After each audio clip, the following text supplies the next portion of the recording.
I'm back! Did you miss me? Did you completely fall apart without me? Did you not even notice my absence? Either way, I'm back, and I'm here to talk about Now and Then, Here and There.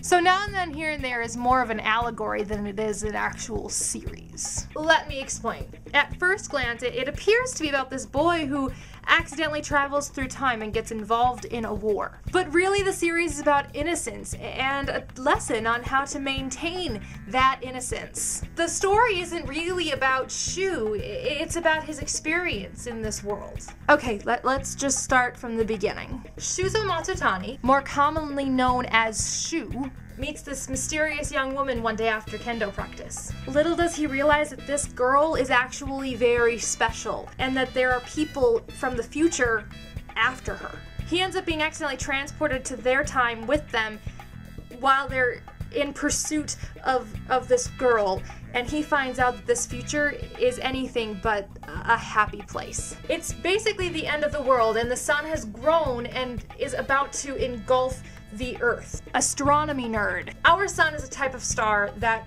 it will eventually expand, and as it expands, its temperature will decrease, but it'll get bigger, and it'll actually get darker too. It'll just turn this deep red color, but it'll eventually engulf Mercury and Venus and Earth.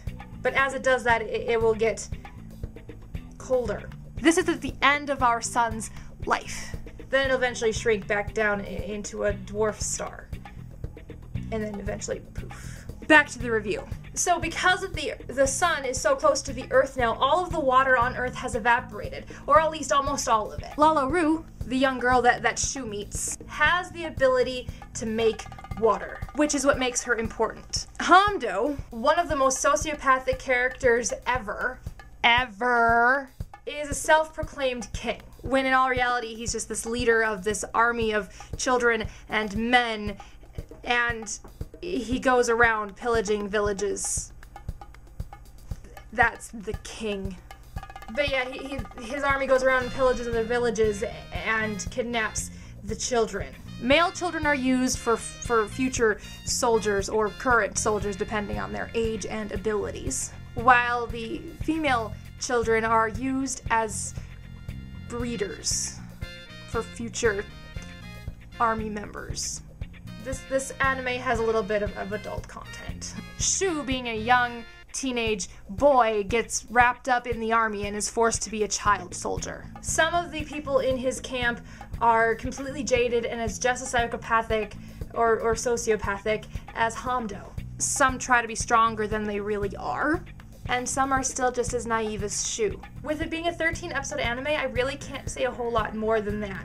Anything I say beyond the basic plot point of the series would technically be a spoiler. I will say, though, that my favorite character is Nabuka. He's one of the children's soldiers, and probably one of the deepest characters you'll find in any anime series ever.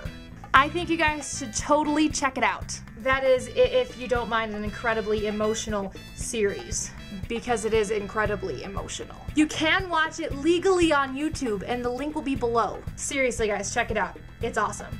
Totally worth 13 episodes.